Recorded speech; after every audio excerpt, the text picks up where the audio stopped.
വിവാദങ്ങൾക്കിടെ മുതിർന്ന CPM നേതാവ് G സുധാകരനെ സന്ദർശിച്ച AICC general secretary KC Venugopal G സുധാകരന്റെ വസതിയിലായിരുന്നു കൂടിക്കാഴ്ച. സുധാകരനുമായുള്ളത് വർഷങ്ങളുടെ വ്യക്തിബന്ധമാണെന്നും സൗഹൃദ സന്ദർശനം മാത്രമാണ് നടത്തിയതെന്നും KC വേണുഗോപാൽ പറഞ്ഞു. ആരോഗ്യസ്ഥിതി അന്വേഷിക്കാനാണ് KC വേണുഗോപാൽ എത്തിയതെന്ന് ജി സുധാകരനും പ്രതികരിച്ചു. എനിക്ക് സുഖമില്ലായിരുന്നപ്പം വന്നിരുന്നു. അത് കഴിഞ്ഞ് എൻ്റെ ആരോഗ്യസ്ഥിതി അന്വേഷിക്കാൻ വന്നത്. അതേ കാര്യം പഴയ സുഹൃത്തല്ലേ. KC ഏട്ടന്തോ രാഷ്ട്രീയം പറയാനാ? KC CPM-ലേക്ക് വരുമോ? അല്ല അയാൾ CPM-ലേക്ക് വരുമോ? അദ്ദേഹം വരുമോ? ഇല്ലല്ലോ. പിന്നെന്തോ രാഷ്ട്രീയം പറയാം. അതിനുശേഷം എൻ്റെ ഇത് നോക്കാൻ വേണ്ടി അപ്പോൾ എനിക്കിപ്പോൾ പ്രശ്നമൊന്നും ഇല്ലല്ലോ. അതിനു വേണ്ടി വന്നതാണ്. ഞങ്ങൾ എത്രയോ കാലം അസംബ്ലിയിലേക്ക് ഒരുമിച്ചുണ്ടായത്. അതിനെന്താ പ്രശ്നം? ആരെല്ലാം എന്നെ കാണാൻ വന്നു സുഖമില്ലായിരുന്നപ്പോൾ ഇവിടെ വിവിധ പാർട്ടികളിൽപ്പെട്ടവർ വന്നു. മനസ്സിലായില്ലേ? അത് സ്വാഭാവികമല്ലേ. സൗഹൃദ സന്ദർശനം, അദ്ദേഹത്തിന് സുഖമില്ലാതെ കിടക്കായിരുന്നു പറഞ്ഞു.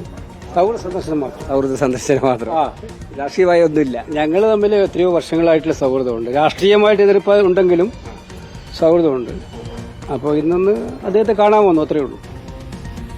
MM രാകേഷ് ചേരുന്നു വിശദാംശങ്ങളുമായി. രാകേഷ്, അമ്പലപ്പുഴ ഏരിയ സമ്മേളനത്തിൽ ഉൾപ്പെടെ ജി സുധാകരനെ ഒഴിവാക്കിയതാണ്, അദ്ദേഹത്തെ ക്ഷണിക്കാതിരുന്നതാണ്. അതിന് പിന്നാലെ ഇപ്പോൾ AICC ജനറൽ സെക്രട്ടറി തന്നെ അദ്ദേഹത്തെ സന്ദർശിക്കുകയാണ്. ജി സുധാകരനെ സൗഹൃദ സന്ദർശനമെന്ന് രണ്ട് നേതാക്കളും പറഞ്ഞു വെക്കുന്നു.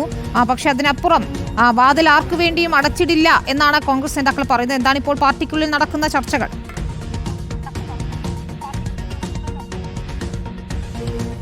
വിനീത, ഇതുമായി ബന്ധപ്പെട്ടുള്ള ചർച്ചകൾ തന്നെയാണ് എന്നുള്ള സൂചന തന്നെയാണ് KC വേണുഗോപാലിന്റെ സന്ദർശനം നൽകുന്നത്.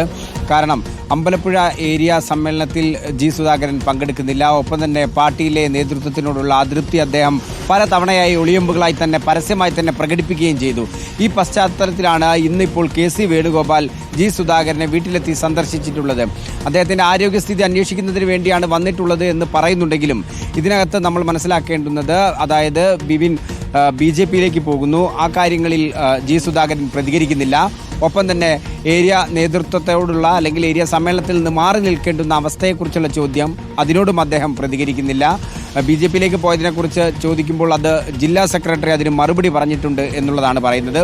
ഒപ്പം തന്നെ എടുത്തു പറയുന്ന ഒരു കാര്യമുണ്ട്, എതിരാളികൾ പോലും അംഗീകരിക്കുന്ന നേതാവാണ് താൻ എന്നുള്ളതിന് തെളിവ് തന്നെയാണ് തൻ്റെ പേരുൾപ്പെടെയുള്ള വിവാദങ്ങൾ വരുന്നതിനോടുള്ള അദ്ദേഹത്തിൻ്റെ പ്രതികരണം എന്നുള്ളതും ശ്രദ്ധേയമാണ്. ഒപ്പം പാർട്ടിയിൽ നിന്ന് പോകുന്നില്ല എന്നുള്ള കാര്യങ്ങൾ അല്ലെങ്കിൽ പാർട്ടിയിൽ നിന്നുള്ള അത്തരത്തിലുള്ള യാതൊരു ചർച്ചയ്ക്കും പ്രസക്തിയില്ല എന്ന് സൂചന നൽകുന്നുണ്ടെങ്കിലും കോൺഗ്രസ് നേതാക്കൾ ഇതുമായി ബന്ധപ്പെട്ട് നടത്തുന്ന പ്രതികരണങ്ങളും ശ്രദ്ധേയമാണ്. അതായത് സ്നേഹത്തിന്റെ കട തുറന്നിരിക്കുക തന്നെയാണ്.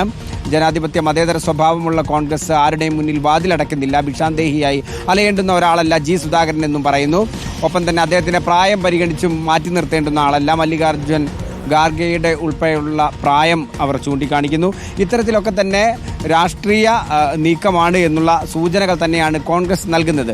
പക്ഷേ പരസ്യമായി അദ്ദേഹത്തെ ക്ഷണിക്കുന്നതിലുള്ള ഒരു അനൗചിത്യമുണ്ട്. ആ അനൗചിത്യം തന്നെ ചൂണ്ടിക്കാണിച്ചുകൊണ്ട് തന്നെ ആവണം ഇത്തരത്തിലുള്ള ഒരു നീക്കം നടത്തുന്നത് എന്ന് വേണം മനസ്സിലാക്കാൻ. ഒപ്പം തന്നെ K. സുരേന്ദ്രൻ ഇതേ വിഷയത്തിൽ അദ്ദേഹത്തെ ജി സുധാകരനെ ക്ഷണിക്കുന്ന അല്ലെങ്കിൽ CPM-ലെ അസംതൃപ്തരെ ക്ഷണിക്കുന്ന പ്രസ്താവനകളും നടത്തുന്നുണ്ട്.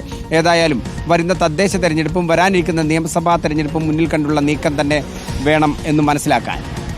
ശരി, സുധാകരൻ എത്തുമോ, സുധാകരന്റെ സ്വാധീനം കോൺഗ്രസിന് ഉപയോഗപ്പെടുത്താനാകുമോ തുടങ്ങിയ കാര്യങ്ങളൊക്കെ തന്നെയാണ് ഇനി അറിയേണ്ടതും.